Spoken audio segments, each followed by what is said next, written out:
Assalamualaikum warahmatullahi wabarakatuh. Bertemu kembali dengan mata kuliah logika informatika. Nah, untuk pertemuan kali ini kita akan membahas mengenai tabel kebenaran dari proposisi majemuk. Nah, untuk proposisi majemuk itu sudah pernah kita bahas di pertemuan sebelumnya ya, yaitu sebuah proposisi sederhana yang dihubungkan dengan kata hubung ya. Kata hubungnya seperti konjungsi, disjungsi, implikasi, dan sebagainya gitu ya. Jadi sekarang kita ingin membuat sebuah tabel kebenaran dari proposisi-proposisi tersebut. Nah, bagaimana cara membuatnya? Nanti kita akan coba membuat bersama-sama seperti apa tabel kebenarannya. Nah, untuk tujuan pembelajaran pada pertemuan ini nantinya mahasiswa diharapkan mampu menganalisa tabel kebenaran dari proposisi majemuk. Nah, untuk pokok pembahasannya sendiri ada dua pokok pembahasan. Yang pertama itu tentang proposisi majemuk sendiri, dan yang kedua tentunya tentang tabel kebenaran dari proposisi majemuk tersebut. Nah, mengingat kembali untuk proposisi majemuk, ini adalah sebuah proposisi baru yang dihasilkan dari kombinasi proposisi sederhana ya.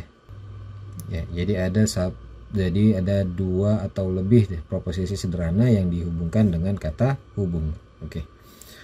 Proposisi yang bukan merupakan hasil dari kombinasi proposisi lain itu disebut proposisi atomik atau proposisi sederhana. Jadi hanya berupa proposisi yang single yang tidak dihubungkan oleh kata hubung. Nah, untuk kata hubung proposisi sendiri kemarin kita sudah membahas. Yang pertama itu ada negasi, kemudian ada konjungsi, ada disjungsi, ada implikasi dan biimplikasi. Nah, untuk negasi sendiri atau kita sering sebut itu adalah ingkaran, itu notasinya bisa seperti ini atau bisa seperti ini. Misalkan suatu proposisinya P itu proposisinya adalah Ambon ibu kota Maluku. Maka untuk ingkaran atau negasi P-nya Ambon bukan ibu kota Maluku. Atau bisa juga untuk negasi P-nya tidak benar bahwa Ambon ibu kota Maluku.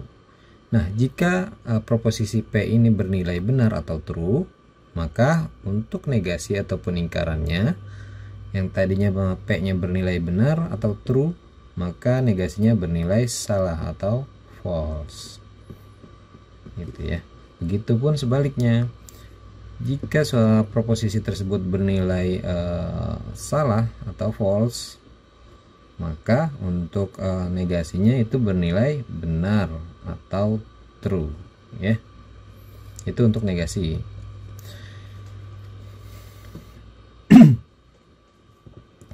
Kemudian untuk konjungsi itu biasanya digunakan kata dan sebagai kata hubung antara dua proposisi. Notasinya seperti ini. Misalkan suatu proposisi P itu adalah mawar adalah nama bunga. Kemudian proposisi Q itu adalah apel adalah nama buah. Maka kalimat mawar adalah nama bunga dan apel adalah nama buah ini dinyatakan dengan notasi simboliknya P dan Q. Oke. Nah, bagaimana untuk nilai kebenarannya? Nilai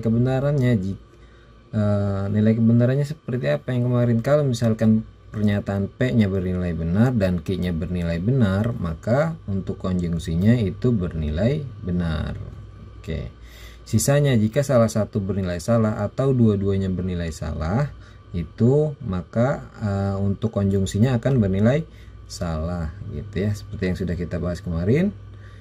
Jadi untuk tabel kebenaran daripada konjungsinya ini ada P, ada Q ya. Nah, P dan Q. P-nya bernilai benar, Q-nya bernilai benar, maka konjungsinya bernilai benar. P-nya bernilai salah, Q-nya bernilai salah, maka P dan Q-nya bernilai salah. Oke, jika salah satunya ada yang bernilai salah, misalkan P-nya bernilai salah, Q-nya bernilai benar, maka P dan Q-nya bernilai salah. Begitupun sebaliknya. Jika P-nya bernilai benar dan Q-nya bernilai salah, maka P dan Q-nya bernilai salah juga ya. Jadi dia hanya akan bernilai benar jika kedua-duanya atau semua pernyataannya bernilai benar. Oke, contoh lain dari konjungsi Misalkan pernyataan P, hari ini hari Minggu. Kemudian pernyataan Q-nya, hari ini libur. Nyatakan kalimat di bawah ini dengan simbol logika. Yang A, hari ini tidak hari Minggu tetapi libur. Di sini ada kata-kata tidak, berarti kita akan menggunakan negasi ataupun ingkaran. Nah, bagaimana simbol logikanya atau notasi simboliknya? Berarti untuk hari ini tidak hari Minggu itu merupakan negasi daripada P, ya. Nah, untuk konjungsi itu selain bisa menggunakan kata dan, kita juga bisa menggunakan kata tetapi. Berarti tetapi ini masih merupakan kata hubung konjungsi. Berarti notasinya adalah seperti ini. Kemudian libur adalah kata dari pernyataan Q bahwa hari ini libur. Berarti kita tuliskan Q seperti ini untuk notasi simboliknya. Kemudian yang B, hari ini tidak hari Minggu dan tidak libur. Oke, berarti di sini hari ini tidak hari Minggu itu adalah negasi P. Kemudian dan di sini adalah kata hubung dari konjungsi. Tidak libur berarti negasi Q, gitu ya. Kemudian tidak benar bahwa hari ini hari Minggu dan libur. Nah, di sini ada kata-kata tidak benar bahwa hari ini hari Minggu dan libur. Nah, bagaimana kalau misalkan membuat notasi seperti ini? Kalau untuk konjungsi sendiri berarti kalau ada kata-kata di depannya tidak benar bahwa, ini menyangkut atau menyatakan keseluruhan daripada pernyataannya. Jadi tidak benar bahwa bisa kita tuliskan seperti ini. Hari ini hari Minggu dan libur merupakan suatu pernyataan majemuk yang menjadi satu. Ya, hari ini hari Minggu adalah P dan adalah konjungsi. Libur ini adalah pernyataan dari Q, hari ini libur. Ya, jadi untuk notasi simboliknya seperti ini. Nah, bagaimana untuk tabel kebenarannya nih? Kalau kita disuruh membuat tabel kebenaran dari negasi P dan Q, berarti kita harus membuat tabel kebenaran untuk P-nya terlebih dahulu, ya. Semua kemungkinannya kita harus mencantumkan, dimana misalkan P bernilai benar atau Q-nya bernilai benar, atau P-nya benar Q-nya salah, atau P-nya salah Q-nya benar, atau kedua-duanya salah. Apakah ada lagi kemungkinannya untuk komposisi kebenaran P dan Q-nya? Ya, kalau sudah berarti kita membuat, apalagi yang ditanya adalah negasi P. Negasi P-nya, jika P-nya benar maka negasi P itu bernilai salah. Jika P-nya benar maka negasi P-nya bernilai salah. P-nya salah, negasi P bernilai benar. P-nya salah, negasi P bernilai benar. Oke. Kemudian yang ditanya adalah negasi P dan Q. Negasi P dan Q. Berarti negasi P yang ini kemudian dikonjungsikan dengan Q. Nah, jika ada suatu pernyataan baik itu pernyataan satu atau kedua yang bernilai salah atau kedua-duanya salah, maka untuk konjungsinya bernilai salah. Nah, untuk yang ini karena negasi P bernilai salah, maka nilai konjungsinya itu bernilai salah. Kemudian jika salah dua-duanya, maka konjungsinya pun bernilai salah. Jika kedua-duanya bernilai benar, maka konjungsinya bernilai benar. Nah, di sini pernyataan P itu bernilai salah, sedangkan negasi P-nya bernilai benar, maka untuk konjungsinya bernilai salah. Jadi jika disuruh membuat tabel kebenarannya, inilah untuk tabel kebenaran daripada negasi P dan Q. Nah, untuk sisanya silakan kalian kerjakan sendiri untuk latihan. Kemudian untuk disjungsi, ya, disjungsi sebenarnya dibagi menjadi dua, yaitu inclusive or dan exclusive or. Nah, bedanya apa? Nah, kalau untuk inclusive or itu adalah nilai P benar atau Q benar atau kedua-duanya benar. Contoh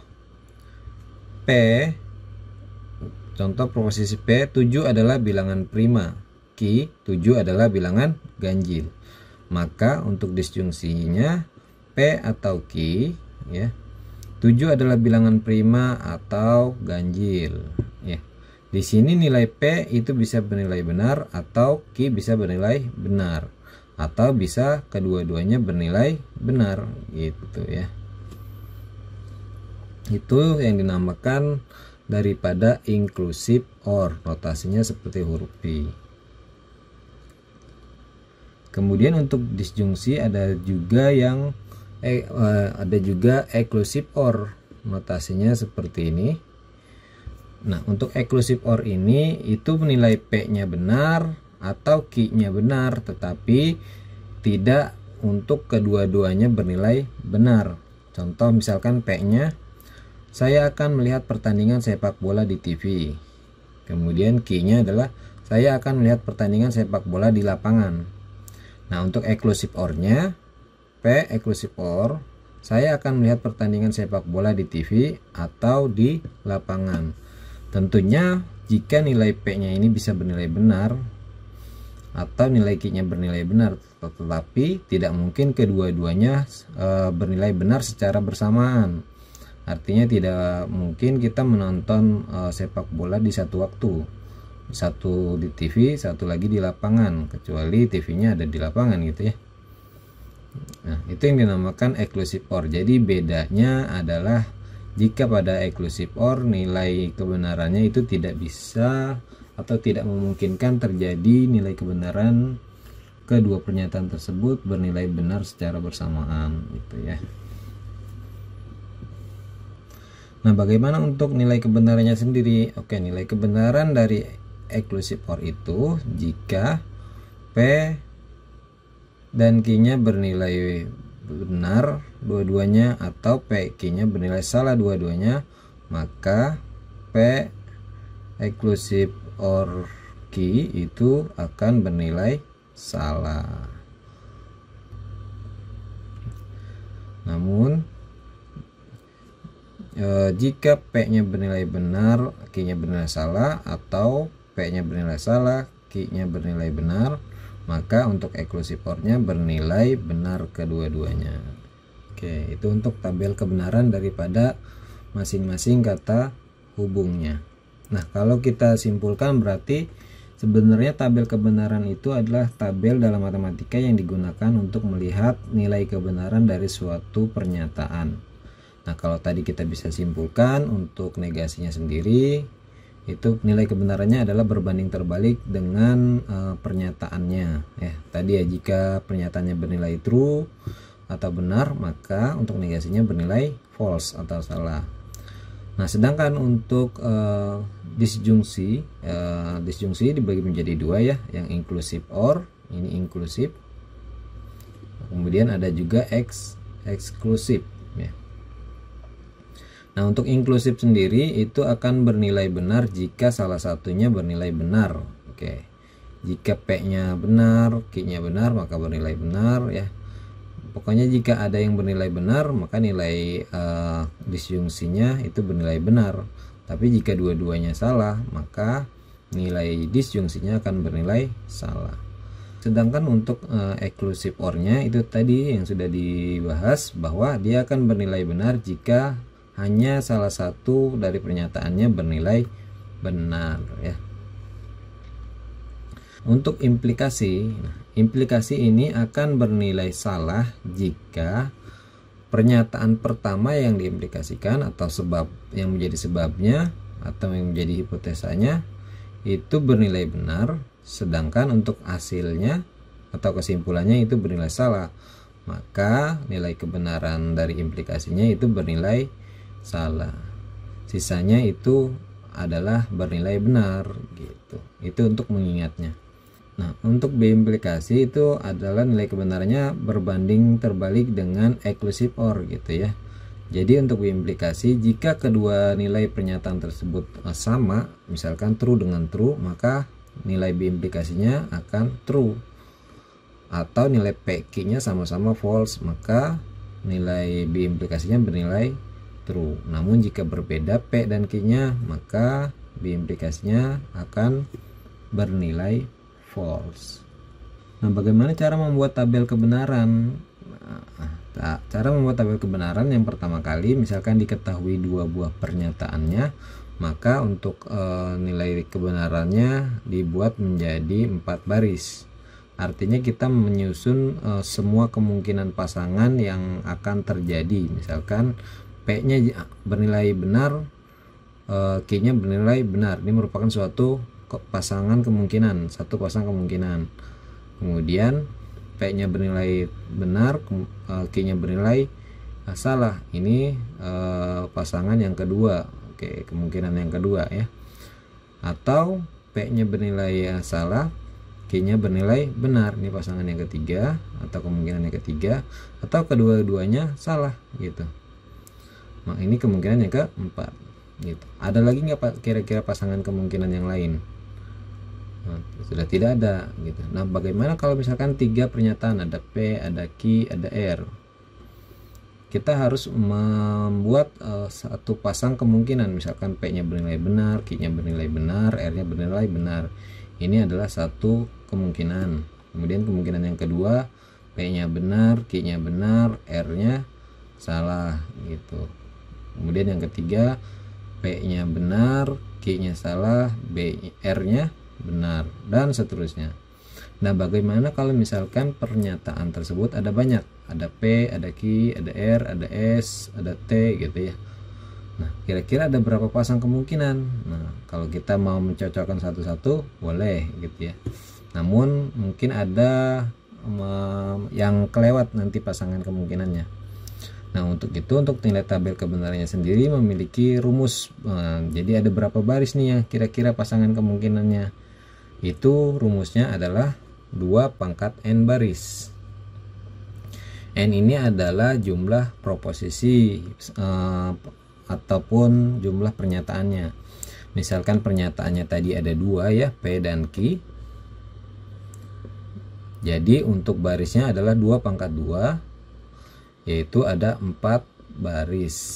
Oke, jadi jika pernyataannya 2 tadi, maka akan ada 4 baris seperti ini. Nah, kalau ada 3, berarti misalkan tambah lagi R, berarti 2 pangkat 3. 2 pangkat 3 berapa? 8. Berarti jika ada 3 proposisi, maka akan ada 8 baris. Nah, kalau misalkan tambah lagi ST, berarti ada 5. 2 pangkat 5 itu adalah 32. Berarti jika ada 5 pernyataan, nah, untuk tabel kebenarannya itu akan ada sebanyak 32 baris gitu ya. Oke, misalkan kita disuruh menentukan tabel kebenaran daripada P dan Q atau negasi P dan negasi Q. Yang pertama harus kita lihat di sini adalah ada berapa banyak pernyataan di sini. Oh, ternyata pernyataannya hanya ada 2, yaitu P dan Q. Berarti nanti akan ada 4 baris yang akan kita buat gitu. Berarti kita tuliskan terlebih dahulu nilai P dan Q-nya. Oke, nilai P-nya itu benar, Q-nya bernilai benar, kemudian P-nya benar, Q-nya salah, P-nya salah, Q-nya benar, P-nya salah, Q-nya salah. Sudah ada 4 baris ya. Kemudian apalagi yang selanjutnya kita cari? Yang selanjutnya kita cari dari soal di sini adalah negasi P. Oke, negasi P, nilai kebenaran sebaliknya dari P. Oke ya. Jadi negasi P adalah salah salah, benar benar. Kemudian negasi Q. Negasi Q-nya salah benar, salah benar. Oke. Apalagi? Oke, yang kemudian kita mencari P dan Q-nya. P dan Q. P. Oke, kita mencari P dan Q. Oke. P dan Q-nya berarti ini. Benar, salah, salah, salah. Oke, karena nggak muat kita buat di bawahnya, yaitu negasi P dan negasi Q. Oke, negasi P berarti yang ini dengan yang ini. S dengan S S. S dengan B, S. B dengan S, S. B dengan B, B. Kemudian ada disjungsi daripada P dan Q. Oke, disjungsi dengan negasi P dan negasi Q. Oke, berarti B dan S konjungsinya adalah B. S dengan S itu adalah S. S dengan S, S. S dengan B, B ya. Jadi ini merupakan tabel kebenaran dari soal nomor 1 ya. Jadi nilai akhirnya adalah BSSB untuk nilai kebenarannya. Sampai sini bisa dipahami? Oke. Kalau dibuat terapinya seperti ini ya. Jadi nilai akhirnya adalah BSSB. Oke, untuk yang nomor 2. Nah, yang nomor 2 kita lihat dulu pernyataannya ada berapa. Oh, pernyataannya ada 3, yaitu P, Q, dan R berat. Oke, nah bagaimana untuk membuatnya? Pertama kita buat nilai kebenaran untuk P, kemudian nilai kebenaran untuk Q, dan nilai kebenaran untuk R. Nah, kalau tadi untuk yang 4 baris itu P-nya itu BB SS, sedangkan untuk yang 8 baris itu formatnya bisa BB, kemudian di bawahnya SSS. Kemudian untuk Q-nya kalau tadi BS gitu ya. Itu kemudian untuk yang 8 baris itu adalah BBB. Oke, BB SS, BB SS. Nah, baru yang terakhir yang R-nya itu adalah seperti yang Q terakhir gitu ya, BS, BS gitu ya. Oke, selang-seling. Nah, apakah untuk urutan nilai kebenaran PQR-nya ini harus berurutan BBBB, kemudian SSS dan seterusnya? Itu jawabannya boleh tidak ya. Artinya kalian boleh saja menuliskan P-nya itu tidak berurut seperti ini. Misalkan P-nya kalian bisa tulis BB SS, kemudian BB SS dan seterusnya. Kemudian Q-nya juga bisa juga sama seperti yang tabel kebenaran 4 baris, BS, BS gitu dan seterusnya. Yang penting adalah kalian harus membuat kemungkinan pasangan yang terjadi antara nilai kebenaran dari penyataan P, Q, dan R-nya. Misalkan kemungkinan yang pertama semuanya berkemungkinan bernilai benar. Kemudian kemungkinan yang kedua misalkan semua pernyataannya itu bernilai salah. Kemungkinan yang ketiga misalkan P-nya bernilai salah, Q-nya bernilai benar, dan R-nya bernilai benar. Jadi semua kemungkinannya dituliskan untuk 3 pernyataan tersebut. Namun untuk lebih memudahkan dalam penulisan tabel kebenarannya, kita buat seperti ini saja gitu ya, agar nantinya kalian tidak menuliskan kemungkinan yang sama. Misalkan kalian sudah tulis BSB, kemudian kalian tulis lagi BSB jadi 2 kali gitu ya. Jadi biar mengurangi resiko kesalahan, kita tulis untuk urutan PQR-nya itu seperti ini gitu ya.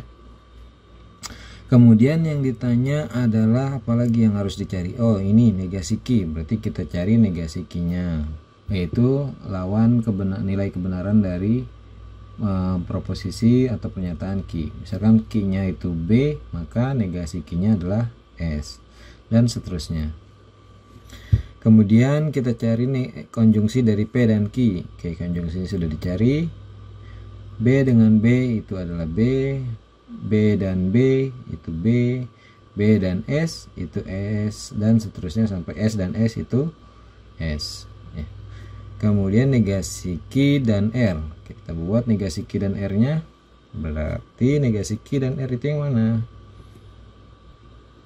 Negasi Q dan R itu dari negasi Q dan juga R. Oke, karena konjungsi itu nilainya bisa dibalik-balik ya, mau yang R dulu kemudian negasi Q, atau negasi Q dulu baru R gitu ya, sama. Oke, S dengan B itu adalah S, S dengan S itu adalah S, B dan B itu B, dan seterusnya sampai B dan S itu adalah S.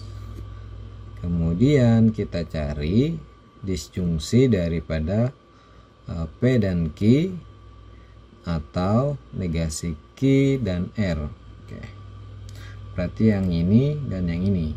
Oke, B atau S itu adalah B, B atau S itu B, kemudian S atau S itu adalah S, dan yang terakhir S atau S itu adalah S. Jadi ini adalah tabel kebenaran dari soal nomor 2 ya. Bisa dipahami ya.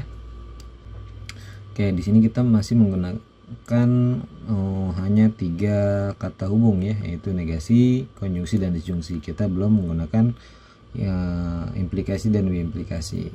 Nah, seperti apa untuk tabel kebenaran implikasi dan biimplikasi? Itu sama saja ya, tinggal kalian coba untuk praktekkan di rumah ya. Jadi itu saja untuk nilai tabel kebenaran dan proposisi majemuk pada pertemuan hari ini. Jadi proposisi baru yang dihasilkan dari kombinasi itu disebut juga proposisi majemuk. Sedangkan untuk proposisi yang merupakan bukan hasil dari kombinasi itu dikatakan proposisi atomik atau proposisi sederhana. Dan tabel kebenaran itu adalah tabel matematika yang digunakan untuk melihat nilai kebenaran dari suatu premis ataupun pernyataan. Itu saja untuk pertemuan kali ini. Mudah-mudahan bisa dipahami dan bisa menambah pengetahuan kalian tentang tabel kebenaran dari proposisi majemuk. Terima kasih. Assalamualaikum warahmatullahi wabarakatuh.